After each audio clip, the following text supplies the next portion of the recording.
कहीं पर कोई गरीब का मकान टूटता था तो गांव में कोई दबंग उसको फिर से मकान नहीं बनाने देता था।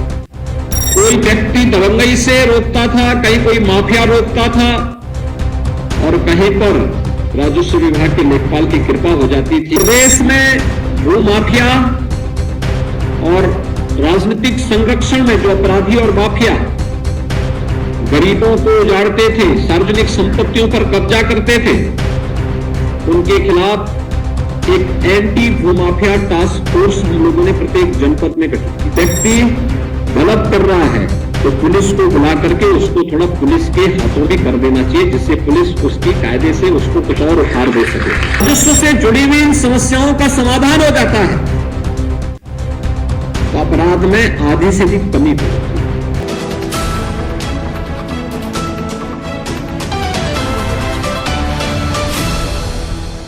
कहीं पर कोई गरीब का मकान टूटता था तो गांव में कोई दबंग उसको फिर से मकान नहीं बनाने देता था। कहीं पर कोई व्यक्ति दबंगई से रोकता था, कहीं कोई माफिया रोकता था, और कहीं पर राजस्व विभाग के लेखपाल की कृपा हो जाती थी। व्यक्ति गलत कर रहा है तो पुलिस को बुला करके उसको थोड़ा पुलिस के हाथों भी कर देना चाहिए, जिससे पुलिस उसकी कायदे से उसको कुछ और उखाड़ दे सके। यह व्यवस्था हमें उसके साथ जोड़नी होगी। मैं मानता हूं आधे से अधिक समस्या का समाधान इससे अपने आप हो जाएगा और विवाद का समाधान हो जाएगा। हम लोग कहीं जाते हैं, जनता दर्शन के कार्यक्रम में देखते हैं आधे से अधिक समस्या राजस्व से जुड़ी हुई और पुलिस से जुड़ी हुई होती है, और वह भी इन छोटी छोटी समस्याओं को लेकर के। जहां पे एक व्यक्ति की नियत खराब हुई, वह किसी के साथ भी धोखा करने के लिए उतावला होता हुआ दिखाई देता है, और इस धोखेधड़ी से हमें मुक्त करना पड़ेगा प्रत्येक व्यक्ति को।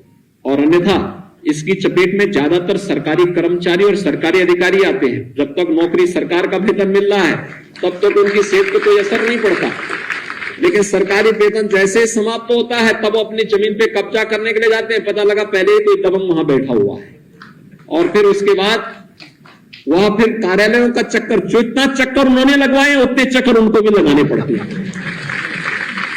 इसलिए अभी से व्यवस्था कर लें कि आपके रिटायरमेंट होने के पहले पहले हम पहले गरीब को न्याय दे देंगे तो आपको भी न्याय अपने आप मिल जाएगा। उस बात की व्यवस्था हम सुनिश्चित करेंगे। दूसरा, विरासत से जुड़े हुई समस्याओं का समाधान भी एक निश्चित समय सीमा के अंदर ऑटो मोड पर होता हुआ दिखाई देना चाहिए।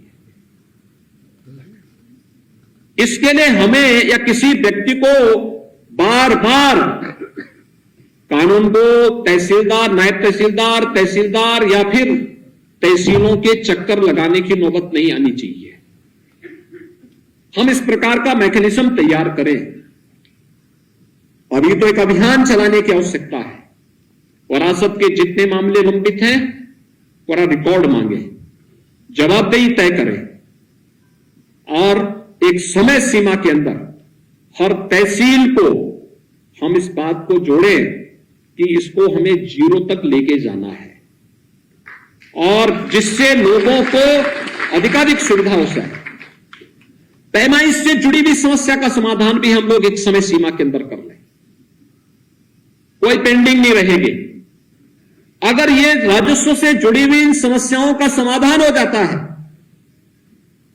तो अपराध में आधी से भी कमी हो जाती है, और अपराध में कमी होती है तो हम प्रदेश के अंदर जिस कार्य में अनावश्यक समय खर्च करना पड़ता है उस समय का उपयोग हम किसी अन्य रचनात्मक कार्य के साथ करेंगे तो प्रदेश विकास के पथ पर अग्रसर होगा। प्रदेश में भू माफिया और राजनीतिक संरक्षण में जो अपराधी और माफिया गरीबों को उजाड़ते थे, सार्वजनिक संपत्तियों पर कब्जा करते थे, उनके खिलाफ एक एंटी भूमाफिया टास्क फोर्स हम लोगों ने प्रत्येक जनपद में गठित की।